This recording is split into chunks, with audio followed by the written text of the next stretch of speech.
날마다 솟는 샘물과 함께하는 오늘의 큐티 시간입니다. 3월 11일 금요일, 오늘의 말씀은 여호수아 24장 1절에서 7절 말씀입니다. 여호수아가 이스라엘 모든 지파를 세겜에 모으고 이스라엘 장로들과 그들의 수령들과 재판장들과 관리들을 부르매 그들이 하나님 앞에 나와 선지라. 여호수아가 모든 백성에게 이르되 이스라엘의 하나님 여호와께서 이같이 말씀하시기를 옛적에 너희의 조상들 곧 아브라함의 아버지 나홀의 아버지 데라가 강 저쪽에 거주하여 다른 신들을 섬겼으나 내가 너희의 조상 아브라함을 강 저쪽에서 이끌어내어 가나안 온 땅에 두루 행하게 하고 그의 씨를 번성하게 하려고 그에게 이삭을 주었으며 이삭에게는 야곱과 에서를 주었고 에서에게는 세일산을 소유로 주었으나 야곱과 그의 자손들은 애굽으로 내려갔으므로 내가 모세와 아론을 보내었고 또 애굽에 재앙을 내렸나니 곧 내가 그들 가운데 행한 것과 같고 그 후에 너희를 인도하였내었노라. 내가 너희의 조상들을 애굽에서 인도하여내어 바다에 이르게 한즉 애굽 사람들이 병거와 마병을 거느리고 너희의 조상들을 홍해까지 쫓아오므로 너희의 조상들이 나 여호와께 부르짖기로 내가 너희와 애굽 사람들 사이에 흑암을 두고 바다를 이끌어 그들을 덮었나니 내가 애굽에서 행한 일을 너희의 눈이 보았으며 또 너희가 많은 날을 광야에서 거주하였느니라. 새로운 아침입니다. 여호와 로이, 하나님은 목자이십니다. 우리가 낯선 장소를 여행할 때 자연스럽게 활용하는 장치가 있습니다. GPS, 바로 내비게이션입니다. 내비게이션은 GIS라 불리는 지리 정보 체계를 이용해 지금 나의 위치를 추적하고 도착지를 파악하여 길 찾기에 활용됩니다. 저처럼 길을 잘 모르는 사람은 초행길을 갈 때 내비게이션이 없으면 앞을 보지 못하는 사람과 마찬가지입니다.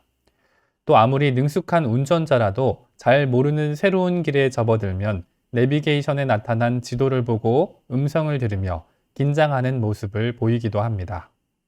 우리 인생길도 내비게이션 같이 우리를 인도해 주시는 분이 계십니다. 바로 영원한 말씀이신 우리 구주 예수 그리스도십니다. 우리가 길과 진리와 생명이신 예수 그리스도 안에 있을 때만 하나님 아버지를 향해 바르게 나아갈 수 있기 때문입니다. 오늘은 여호수아 마지막 장인 24장에서 여호수아의 고별 설교를 살펴볼 예정입니다. 여호수아는 자신의 인생과 이스라엘의 여정을 인도하신 하나님께 집중하며 이야기를 시작합니다. 오늘 말씀을 통해 인도자 되신 하나님을 만나고 그분께 우리 인생을 맡기는 저와 여러분이 될 수 있기를 간절히 소망합니다. 정복과 정착 과정이 마무리되고 23장에서 이스라엘의 고관들을 대상으로 말씀을 선포했던 여호수아는 이제 24장에서 이스라엘 모든 지파를 세겜으로 모읍니다. 특별히 여호수아는 모든 지파 가운데 이스라엘 장로들과 수령들과 재판장들과 관리들을 하나님 앞으로 가까이 초대하여 말씀을 시작합니다.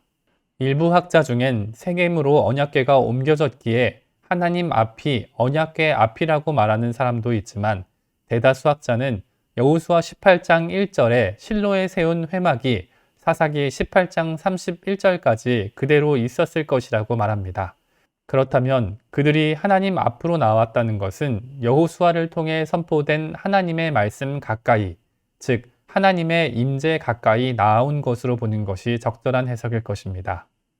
그러면 우리는 여호수아가 왜 이스라엘을 세겜에 모았는지 생각해 볼 필요가 있습니다. 세겜은 지역적으로 에브라임 산악지대에 위치하여 에발산과 그리심산 사이의 중추적인 통로였습니다. 그런데 그보다 더 중요한 것은 세겜이 신성한 장소이자 예배의 중심지로 역할을 했다는 것입니다. 세겜은 창세기 12장에서 아브라함이 자신에게 나타나신 하나님께 처음 제단을 쌓은 곳입니다.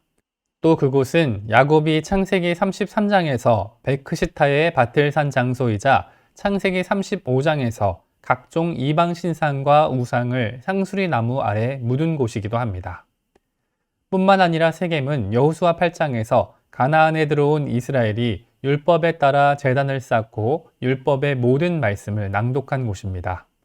후에 예수님께서 넓게 세겜 지역에 포함된 수가성에 이르러 예배에 관해 설명하신 것도 세겜이 예배와 관련된 중심지였기 때문이기도 합니다.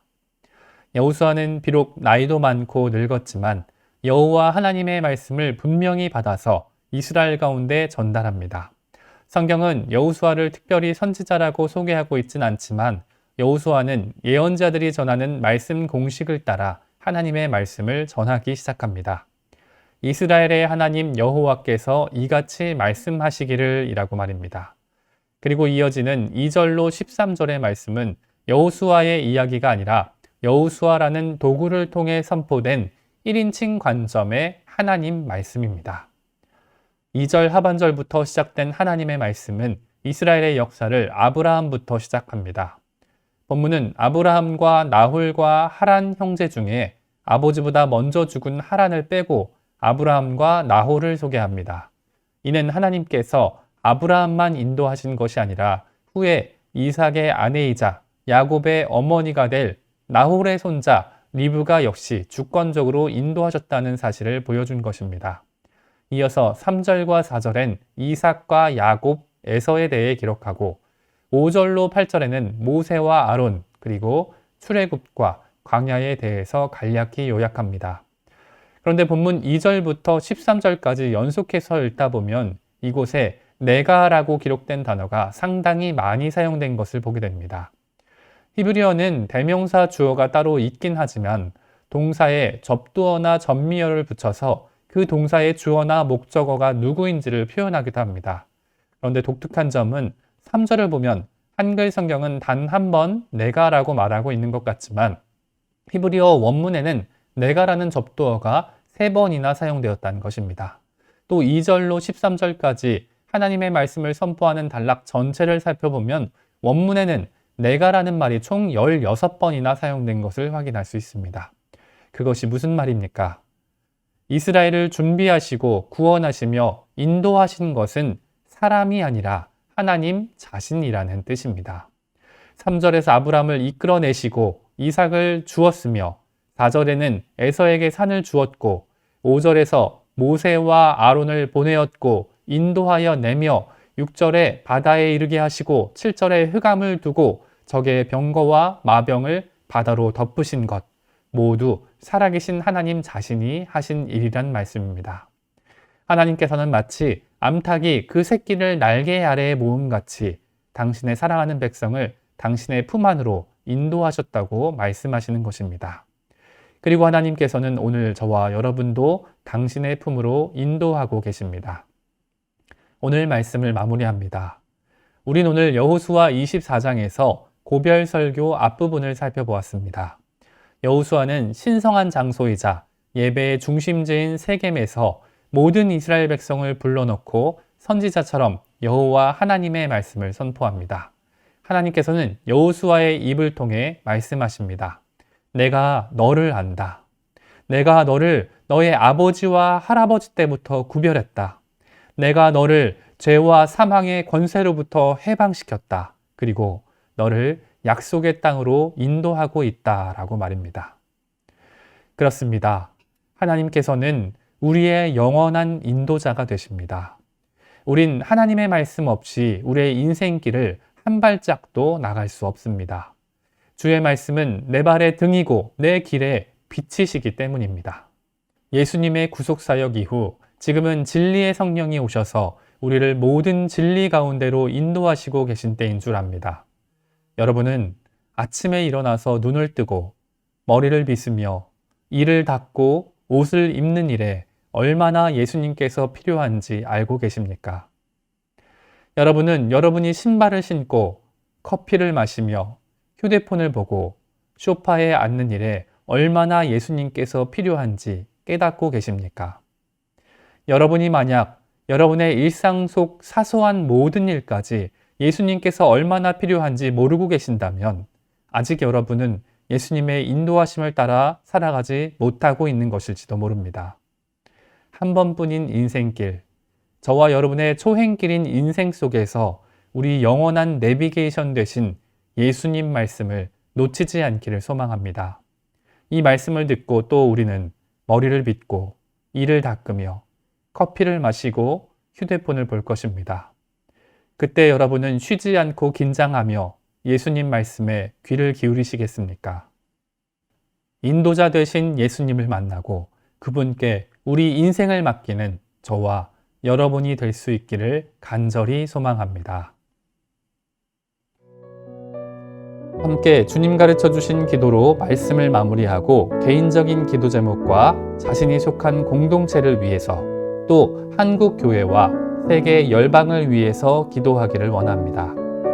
하늘에 계신 우리 아버지, 아버지의 이름을 거룩하게 하시며 아버지의 나라가 오게 하시며 아버지의 뜻이 하늘에서와 같이 땅에서도 이루어지게 하소서.